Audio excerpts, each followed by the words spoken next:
असेतु सिन्धुपर्यन्ताय यस्य भारतभूमिका पितृभु पुण्यभूमिश्चैव स वै हिंदूरिति स्मृतः। भारत भू का सच्चा छिपाया गया इतिहास आपके समक्ष रखने का हमारा प्रामाणिक प्रयास है।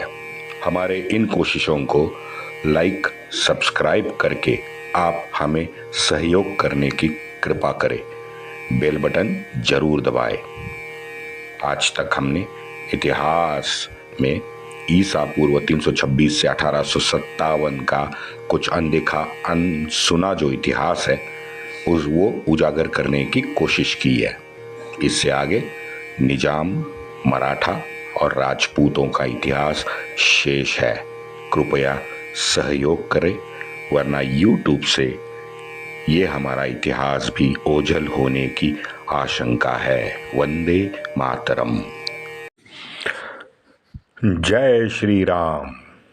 सभी सुनने वालों को योगेश अनंत काले का सादर प्रणाम। मित्रों, पिछले एपिसोड में हमने देखा कि इटावा में विद्रोह की वार्ता पहुंची और वहाँ ब्राह्मण ने फिर अपने जीवन का बलिदान देके 9वीं रेजिमेंट में एक स्वातंत्र की चिंगारी वहाँ पे जला दी। 22 को भी वहाँ पे हमारे लोगों ने शस्त्र उठाए। 23 को सुबह, मैं 23 मई की बात कर रहा हूँ, 23 मई को सुबह राष्ट्रवादियों ने, हमारे राष्ट्रवीर जितने भी सैनिक थे, सब ने फिर हर हर महादेव का नारा लगाया और यूरोपियन के इटावा में जितने भी घर थे, बराकी थी, टेलीग्राम ऑफिस था, सभी को जलाना शुरू कर दिया। जेल खाली करवा दिया। खजाना पूरा का पूरा जितना खजाना था अपने कब्जे में ले लिया। लेकिन इन सारे हमारे जो काले हिंदी सैनिक थे ना, जैसे अंग्रेज हमें बुलाते थे और ये कलेक्टर भी बुलाता था इटावा का, उनको सद्गुण विकृति थी। जैसे सावरकर जी कहते हैं कि हमारे हिंदू में जिसे सद्गुण कहा जाता है ना, तो वो कलयुग में विकृति बन गई थी आक्रांताओं के आने के बाद। तो वो विकृति हमारे सैनिकों में भी थे। इटावा में जितने भी गोरे और उनके परिवार थे, एक को भी कोई नुकसान हमारे राष्ट्रवीरों ने नहीं किया, बल्कि सूबेदार ने उनको ऐलान किया कि सभी गोरे इटावा से जल्द भाग जाए, वरना मारे जाओगे। मारा किसी को नहीं। तो सीधी बात है, सभी गोरे अपने परिवार को लेके वहां से भाग गए। और वो भागने में ये हमारा जो कांग्रेस है ना, कांग्रेस का संस्थापक अध्यक्ष माननीय आदरणीय सर एलन ऑक्टेवियन ह्यूम साहब भी था। लेकिन एक थोड़ा सा अलग तरह से वो भागा, इसलिए ज़्यादा डरा हुआ था कलेक्टर जो था। और पहले इस कलेक्टर ने अत्याचार भी इटावा ज़िले में बहुत सारे किए थे। तो उसको भागते समय ना डर के मारे हिजड़ा बनना पड़ा। हिजड़ा बन गया, बुर्का डाला और फिर वहाँ से भाग गया। हमारे सैनिकों ने उसका पीछा बिल्कुल नहीं किया। हमारे सभी राष्ट्रवीरों ने वो एकत्रित आए और एकत्रित आने के बाद सभी दिल्ली की ओर खजाना लेके निकल गए। अलीगढ़ है, मैनपुरी है। मैनपुरी यानी मैंने वो लास्ट एपिसोड में बताया है कि आज की जो मैनापुरी है, हमारे मुलायम सिंह यादव के जो गांव था ना मैनापुरी, वो मैनापुरी है, या फिर इटावा है। यहाँ से खजाना, शस्त्र और आवश्यक जितनी भी उनकी रसद थी वो लेकर यहाँ के भी सभी राष्ट्रवीर वहाँ से दिल्ली की ओर निकल पड़े थे। मित्रों, 9वीं रेजिमेंट का विरोध ये वहाँ की बहुत बड़ी घटना थी और इसका आगे चल के असर भी बड़ा गंभीर हुआ है। वैसे एक असर तो इटावा में देखा कि हमारे इंडियन नेशनल कांग्रेस के प्रथम अध्यक्ष को हमारे राष्ट्रवीरों ने हिजड़ा बना कर भगा दिया। क्या बात है। मुझे तो लगता है अगर हिजड़ा ये एलन ह्यूम नहीं बनता तो उसका तो राम नाम सत्य 100% वहां पे किया जाता। मित्रों, आज हम देखते हैं अजमेर से नजदीक जो नसीराबाद है वो घटना, उसने भी हमारे इतिहास को मोड़ देने का काम किया है। इस नसीराबाद में ब्रिटिश फौज का एक बहुत बड़ा बेड़ा वहाँ पे स्थित था। तिसावी नेटिव हमारे काले हिंदी सैनिकों की पलटन भी थी। यूरोपियन गोरे लोगों का तोपखाना भी था। पहली मुंबई लांसर की टीम भी वहाँ थी। और अभी अभी मीरठ से आई 15वीं रेजिमेंट भी गोरों ने वहाँ पे नसीराबाद में रखी थी। अब ये 15वीं रेजिमेंट के मन के भाव तो हम सब जानते ही हैं। वो तो मैंने बार बार बताया है। अंग्रेजों से ओतप्रोत भरा द्वेष, क्रोध और स्वातंत्र की लालसा उनमें थी। कोई नई बात नहीं है, हमने ये सुना है और हुआ भी यही। ये हमारे 15वें रेजिमेंट के 1000 राष्ट्रवीरों ने पहले ही जाने से पहले ही नसीराबाद के हिंदी सैनिकों को संदेशा ऑलरेडी पहुंचा दिया था। अब नसीराबाद में मुंबई लांसर के भी कुछ लोग थे, तो वहां पे फिर वो लोग भी हमारे राष्ट्रवीरों के साथ आ गए, लेकिन कुछ लोग नहीं आए। चलो ठीक है, बाकी तो सब मान गए। अब सभी लोग यहाँ हमारे जो राष्ट्रवीर थे नसीराबाद के, ये योग्य समय की प्रतीक्षा करने पर एकमत हो गए और जल्द ही वो सुवर्ण समय आ गया। 28 मई 1757। उस दिन नसीराबाद का यूरोपियन लोगों का जो तोपखाना था ना, वो बड़ा ढीला ढाला था। 4 चौबंद बंदोबस्त तोपखाने का नहीं हुआ था। अब ये चाल थी या फिर ऐसे ही चलता था, इतना उदासीन वो क्यों था मुझे नहीं मालूम।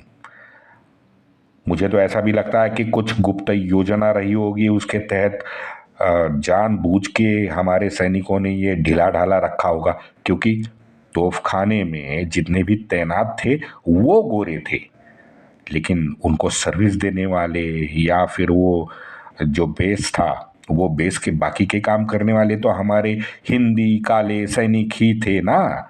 तो शायद कोई योजना उन्होंने बनाई होगी, लेकिन इतिहास को ये नहीं मालूम या मैंने अभी तक पढ़ा नहीं है। तो यही मीरठ की 15वीं रेजिमेंट को यही सुनहरा मौका लगा। तो क्या उन्होंने तुरंत एक्शन लिया। उन्होंने वो तोपखाना अपने पहले कब्जे में ले लिया, 5 यूरोपियन को काट डाला। अब ये खबर गोरों को मिली, तो वो अपने जो वफादार थे बंबई से आए हुए, बंबई लांसर की टीम जो मैंने बोला, उनको लेके उन्होंने तोपखाने पे धावा बोल दिया। अब ये बता दूं कि ये सब उनके बेस पे ही चल रहा है नसीराबाद में, शहर के बाहर थोड़ा कैंटोनमेंट बोर्ड जो था उसी में ये चल रहा है। अब मुंबई लांसर ने तोपखाने पे हमला बोल दिया, जहां जो तोपखाना राष्ट्रवीरों ने अपने हाथ में लिया था। अब इसके बाद एग्जैक्टली क्या हुआ ये इतिहास को आज तक नहीं मालूम, या सावरकर जी कहते हैं कि कोई अंग्रेजी लेखक ने एग्जैक्टली क्या हुआ ये नहीं बताया है या उनकी नजर में नहीं आया था। रिजल्ट कुछ लेखकों ने लिखा है, वो सुनिए। 1-1.5 घंटे के बाद मुंबई लांसर भाग गए, गोरे सारे मारे गए, कैप्टन न्यूबेरी के टुकड़े टुकड़े हो गए, कैप्टन पेटी और स्टॉपिसवुड दरवाजे पे ढेर हो गए।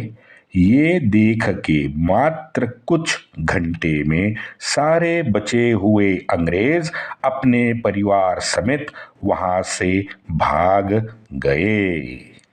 ये रिजल्ट लिखा है अंग्रेजी भागने वाले गोरे ने।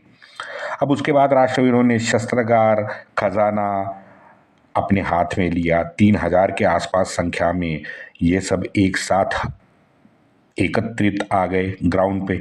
उन्होंने अपने सेना नायक को, वहाँ 3,000 जो जमे थे, उन्होंने अपना एक नायक चुन लिया। फिर उन्होंने पूरे शहर में लश्करी बैंड बजा के पूरे शहर नसीराबाद में मार्च किया। सेनापति ने दिल्ली बादशाह को स्वतंत्र नसीराबाद का नजराना पेश किया। तलवार उठा के मार्च करने वाले हमारे जो वीर थे, वो वहां से गाजे बाजे के साथ दिल्ली निकल गए। जैसे मैंने पहले मित्रों आपसे कहा था, थोड़ा सा पूरा रोहिला खंड के बारे में भी बताऊंगा, क्योंकि रोहिला खंड में हो रही जो उलथापालत थी वो हम नज़रअंदाज नहीं कर सकते। नसीराबाद के सारे सैनिक पूरा नसीराबाद अंग्रेज मुक्त करके दिल्ली निकल गए। रोहिला खंड का प्रमुख शहर था बरेली। पूरे रोहिला खंड में ये क्या कहते हैं, पठानों को हरा के अपनी सत्ता कायम करने वाले जो अंग्रेजों के खिलाफ असंतोष अगर आप कहोगे तो वो गत 100 साल से था। म्हणजे जब से प्लासी लड़ाई हुई थी 1757 की, वहाँ तब से पठानों के मन में तो बिल्कुल इनके द्वेष पूरा भरा हुआ था अंग्रेजों के विरुद्ध। अब पठानों की और एक दिक्कत थी कि जैसे नादिर शाह दिल्ली से निकला था, इन रोहिला पठानों पे नियति ने अपना चाबुक जो चलाया था ना, पहला तो मराठाओं ने, और प्रमुखता आपको सभी को पता है हमारे श्रेष्ठ हिंदवी स्वराज्य के सेनानी बाजीराव पेशवा ने भूतो न भविष्यति रोहिलाखंड के पठानों की मारकाट की है। भूतो न भविष्यति पठानों के लिए वो तो बहुत बड़ी दर्दनाक हार थी। बताऊंगा बाजीराव का, जब मैं सीरीज करूंगा ना बाजीराव पे, बहुत मैं कम से कम 50-60 एपिसोड की मैं सीरीज करने वाला हूँ ये खत्म होने के बाद, तो उसमें डिटेल आपको बताऊंगा। वो बड़ी दर्दनाक हार थी पठानों की। अब इस हार से बॉलीवुड छोड़ के पूरे हिंदुस्तान में पठानों का ये जो अधिकार था, अहंकार था ना, वो दोनों कुचले गए थे।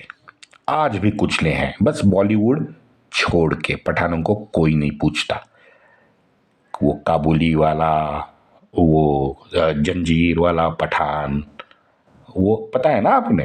हाँ, तो वो बाकी का मैं अभी नहीं बताऊंगा। वो हमारा, जैसे वो हमारे संजय दीक्षित कहते हैं ना कि वो चिच्चा, जावेद अख्तर, उसका बाप जानिसार अख्तर, और तो उसके खानदान में 1857 में उसके खानदान का जो पूर्वज था, उसका नाम मैं भूल रहा हूँ, उसको भी काले पानी की सजा हुई थी। जावेद अख्तर के खानदान में उसके पूर्वज को। चलो ठीक है, वो छोड़िए। अब उनका पठानों का जो टेढ़ापन था ना, जो थोड़ा बहुत कुछ बचा हुआ था, वो अंग्रेजों ने निकाला। तो बरेली को इस्लामी सत्ता बनाना ये पठानों का नंबर 1 एजेंडा था। 1857 में इस्लामी मोमिनों ने ये मौका देखा, जैसे मैंने पहले बार बार आपको बताया है कि पठानों को तो स्वतंत्रता में इस्लामी सत्ता बनाने का तो मौका तो 1857 में दिख गया, लेकिन वो ये भी जानते थे कि वो हिंदू काफिर के बिना तो संपूर्ण विजय हमें असंभव है। तो जैसे पूरे भारतवर्ष में हुआ, वहीं बरेली में भी हुआ। पठानों ने हिंदू काफिर से हाथ मिलाया। उस समय बरेली में अंग्रेजों की एक अनियमित पलटन थी, जिसमें घुड़सवार भी थे। मैंने आपको पलटन के बारे में बताया है कि खैबर पख्तूनख्वा में कैसे एक अनियमित पलटन तैयार की गई, जिसका स्थायी ऑफिस कहीं नहीं था। जहाँ पे भी इनको लगता था कि इनकी ज़रूरत है, वहाँ इस इर्रेगुलर पलटन को वो भेज देते थे। अब उसके साथ बरेली में, क्योंकि बरेली बहुत बड़ा व्यापारिक केंद्र भी था, आज भी है, ये 18वीं और 68वीं पलटन वहीं पे स्थित थी। उनका प्रमुख था ब्रिगेडियर सिबाल्ट। अब सिबाल्ट के नेतृत्व में एक बैटरी तोपखाने के साथ वहां पे अंग्रेजों ने मौजूद कर रखी थी। वैसे मीरठ से पहले अप्रैल में ही यहाँ बरेली के सैनिकों में जो कारतूस बंटवा दिए थे ना, तो कारतूस के विषय में उनको मीरठ से पहले बरेली सैनिकों में बेचैनी आई थी, लेकिन शायद विद्रोह करने की ताकत नहीं थी। इक्का दुक्का टुकड़ियों में कहीं आवाज उठ रही थी, तो इसलिए ये जो छोटी नाराजी थी ना, ये ब्रिटिश अफसर ने ऑलरेडी भांप ली थी। और भांपने के बाद फिर कुछ गद्दार गुलाम हमारे थे ना, उनसे पूछताछ सिबाल्ट ने की तो उसको लगा कि भाई ये बहुत बड़ी प्रकरण तो ये बड़ा है नहीं, चलो इसको अनदेखी कर देते हैं। 14 मई को मीरठ की घटना की खबर सिबाल्ट को मिली, तो अंग्रेजों ने अपने घुड़सवारों को सज्ज रहने की हिदायत दी। अपने कुछ मीरठ के साथीदार थे अंग्रेज, वो तुरंत नैनीताल भाग गए। तो इन बरेली के ऑफिसर जो थे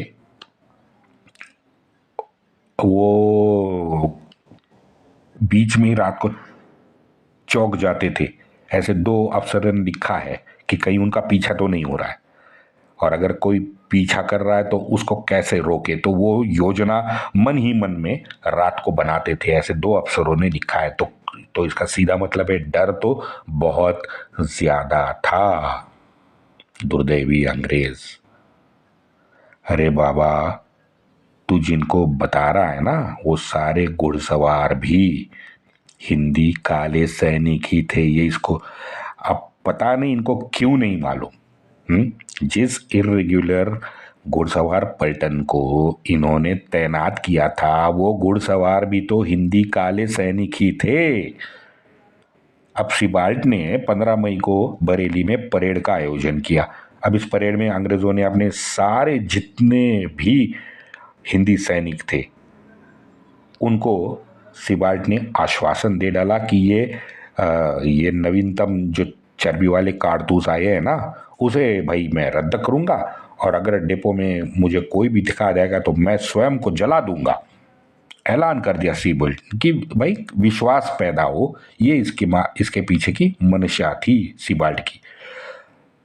तो ये जाहिर है ये वक्तव्य मित्रों तो घुटना टेकने जैसा ही हो गया। हाँ, नया कारतूस का फरमान ना हिंदुस्तान के जो कमांडर इन चीफ थे ना उसका था, लेकिन आने वाली जो स्फोटक परिस्थिति थी उसको रोकने के लिए सिबाल्ट ने किया हुआ ये अयशस्वी प्रयत्न मुझको लगता है, क्योंकि ना कोलकाता से, ना मुंबई से, ना दिल्ली से, कहीं से इनको कोई टेलीग्राफ कुछ आया ही नहीं था भाई। तो सिबाल्ट ने तो उसको जाहिर कर दिया सबके सामने कि नहीं, मैं नए कारतूस आपको खरीद दूंगा। कहाँ से खरीदोगे? 4 डेपो थे, बरेली में एक भी डेपो नहीं था। 4 डेपो का जो प्रमुख था वो तो कमांडर इन चीफ था। चलो, लेकिन यही लगता है कि जो परिस्थिति बन रही थी उसको शांत करने के लिए सिबाल्ट ने वो प्रयत्न किया। ऐसा प्रयत्न वहाँ लखनऊ में लॉरेंस ने भी किया है, हेनरी लॉरेंस ने भी किया है, और पंजाब में उसके भाई जॉन लॉरेंस ने भी किया है। मैं अयशस्वी मित्रों इसलिए कह रहा हूं कि बहुत देरी हो चुकी थी, क्योंकि ये खबर बड़ी दूर तक फैल गई थी। सारे हिंदुस्तान में काले हिंदी जो सैनिक थे, इनमें इस कारतूस के विषय में जबरदस्त नाराजी ऑलरेडी फैल गई थी। वैसे नाना साहब ने भेजे गए पत्र में ये बराकी के जो मोमिन पठान थे ना, वो भी उसमें शामिल थे। जाहिर है उन्होंने अपने स्वार्थ के लिए पत्र का सकारात्मक उत्तर भेज दिया नाना साहब को कि भाई हम तो आपके साथ हैं। अब ये अशराफ की मानसिकता मैंने जो आपको अभी बताई, अब सामान्य पसबंदा गरीब मुस्लिम सैनिक जो था वो अब तक नाराज था, क्योंकि गौ माता के चर्बी के साथ साथ सुअर की चर्बी भी उस कारतूस में लगी हुई थी। तो ये जो सामान्य गरीब धर्मांतरित मोमिन है, चाहे उन्होंने धर्म परिवर्तन करके मुस्लिम बनाए, लेकिन भाई सुन्नत पे चलने वाला तो वो बना ही था, तो आस्था के मामले में तो वो भी उतना ही संवेदनशील था जितना हमारे हिंदू थे। अब इसी समय दिल्ली के अपने बुढ़े बहादुर शाह का एक पत्र भी आया है। लिखा था, दिल्ली के फौज बहादुर का बरेली के फौज बहादुर को आदाब। अल्लाह की मेहरबानी से हम दिल्ली में फिरंगियों के साथ डटकर मुकाबला कर रहे हैं। हमारा पराजय उनके विजय होने के बावजूद 10 पराजय इतना नुकसान हम कर रहे हैं। सारे हिंदुस्तानी और हिंदुस्तानी काफिर भी हमारे साथ है। अब आप वहाँ खाना खा रहे हो तो खाना खाने के बाद कृपया हाथ धोने का यहाँ आके कष्ट करें। यानी कह रहा था, हे फौज बरेली के फौज बहादुर, आप अगर खाना बरेली में खा रहे हो तो हाथ धोने के लिए दिल्ली आने का कष्ट करें। कितना अहंकार है ना इन बुढ़ों में। हाँ, जिंदगी में कभी तलवार हाथ नहीं ली इस साले ने। अहंकार देखो इसका। हमारे हिंदुस्तान के बादशाह, सारे हिंदुस्तान की शान बादशाह बहादुर खान आपका योग्य सम्मान करेंगे। आपको माले गनीमत के साथ योग्य बख्शीशी भी मिलेगी। तोपों की गड़गड़ाहट सुनने के लिए हम बेचैन हैं। आपके आते ही यहाँ बाहर आ जाएगी। भाई जल्दी आ जाओ, भला दूध के सिवा बच्चा कैसे जिंदा रहे। ये बहादुर शाह बरेली के फौज बहादुर को लिख रहा है। हद देखो इसकी। आखिर में लिख रहा है, आपकी राह हम देख रहे हैं। अब क्या ये पूरा पत्र जो मैंने आपको पढ़ाया, बताया तो क्या मानसिकता होगी इस बुढ़े भिखारी बादशाह की। इस प्रकार का बुलावा, इस प्रकार का बुलावा। भाई लेट जा उसके सामने। हाँ, बुलावा क्यों भेज रहा है। बरेली जाता लेट जाता। लेकिन उम्मा मालिक की पुकार थी भाई लोगों, इस्लामी आवाज था। हाफिज रहमत खान का पोता नवाब खान बहादुर कैसे नकार ना दे सकता है। और वैसे भी खान बहादुर तो अंग्रेजों का उच्च दर्जे का चाटुकार भी था। अब इस चाटुकारी से तो वो जज की कुर्सी पे भी बरेली में बैठा था, और निवृत्त होने के बाद वो वहां से भी पेंशन खा रहा था। मुझे आप देखो, इतना हरामी है। मुझे आपके आज की जो पाकिस्तानी है ना, बस ये उन्हीं का तो पूर्वज है ये। आप देखो, निवृत्त न्यायाधीश के तौर पे एक पेंशन खा रहा था, रियासत का वारिस था तो उस वजह से ये दूसरी पेंशन खा रहा था। हाँ, इसे अंग्रेजों के वफादारी जो अंग्रेजों की वो कर रहा था, तो अंग्रेज शक कर ही नहीं सकता था। अच्छा, ये एक है, ये दिमाग का बड़ा तेज था, इसीलिए तो वो जज बना ना बरेली में। दिमाग का तेज था। और फिर वो सब मैंने जैसे पहले कहा, गजवाए हिंद करने के लिए उसने हिंदुओं से हाथ मिलाया, तो वो इस स्वातंत्र युद्ध में पूरी तौर से शामिल हो गया। अंग्रेजों को तो अभी तक अंग्रेज भ्रम में ही थे कि भाई अगर कोई बरेली में विद्रोह करेगा तो उनको लगता था कि भाई ये हमारा नवाब खान बहादुर उसको मिटा देगा। हुआ उल्टा। अब माहौल देखो, 10 मई को मीरठ की घटना, 14 मई को बरेली में पता चली। हाँ, फिर वो पत्र आए यहाँ से, नाना साहब का पत्र वहाँ पे तो ऑलरेडी घूम ही रहा था पूरे बरेली के ज़िले में। वो पत्र के साथ दास बाबा की रोटी थी, जिसमें रोटी और रक्त कमल का प्रसाद था। अब ये सल्तनते हिंदुस्तान, ये मोमिनों को वहाँ पे भेजा गया जो निमंत्रण पत्र था, इन सब का जो असर है ना, ये हिंदू मोमेडियन दोनों पे पड़ा। कारतूस का मसला तो मैं जैसे कहा कि मन में ऑलरेडी घर कर चुका था। रोज रोज कुछ ना कुछ सुनने को मिल रहा था। अब ऐसे वातावरण में भी हमारे राष्ट्रवीर बड़े आराम से अंग्रेजों को अपनी वफादारी दिखा रहे थे। और यही वजह है कि बहुत सारे उत्तर प्रदेश और बिहार के गांव में 31 तारीख की ये जो हमारे राष्ट्रवीरों की योजना थी, वो हमारे राष्ट्रवीर गुप्त रख सके, रखने में कामयाबी उनको मिल गई, क्योंकि राष्ट्रवीर सच्चे देशभक्त भी थे। वैसे 11 मई की रात को 100 मीरठ के जो राष्ट्रवीर हमारे हिंदी सैनिक थे, वो बराकी में छुप गए थे 10 तारीख के घटना के बाद में। अब गोरों को उनकी भनक लगी कि भाई 100 मीरठ के राष्ट्रवीर यहां छुपे हुए हैं। तो राष्ट्रवीर तो फिर भनक लगी, गोरे वहां पे पहुंचे, राष्ट्रवीर बाहर आ गए और गोरों के मुंह पे उनको आश्वस्त भी करने लगे कि भाई हम तो आपके साथ हैं। उसके बाद में 2-3 जो सूबेदार थे, उन्होंने तो गोरे को गुहार भी लगाई है मीरठ में कि भाई अपने परिवार को आप वापस बुला लो, कोई प्रॉब्लम नहीं है। अब इसके बाद में 29 मई को एक खबर जो एक्चुअली अफवाह थी, अब ये उड़ा दी थी, ये शायद हमारे राष्ट्रवीरों ने उड़ा दी होगी। 29 मई को एक खबर हवा में फैल गई आंधी की तरह, तो वो बरेली भी आ गई।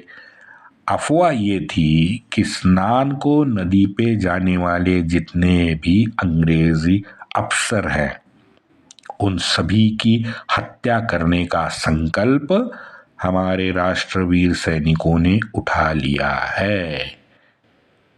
सीधी बात है भाई, स्नान बिन सब बंद। भाग दौड़ शुरू हो गई बरेली में। अब भाग दौड़ करके अंग्रेजों ने घुड़सवार तैनात कर लिए, रेजिमेंट को तैयार रखने का आदेश मिल गया। सारी पलटन बराकी से बाहर ही नहीं आई। गोरा राह देख रहा है कि भाई पलटन आएगी, आदेश तो हमने दे दिया था, कोई नहीं आया। होते होते शाम हो गई, रात हो गई, अंग्रेज बरेली के रोड पे घूम रहे हैं। अगले दिन यानी 30 मई को भी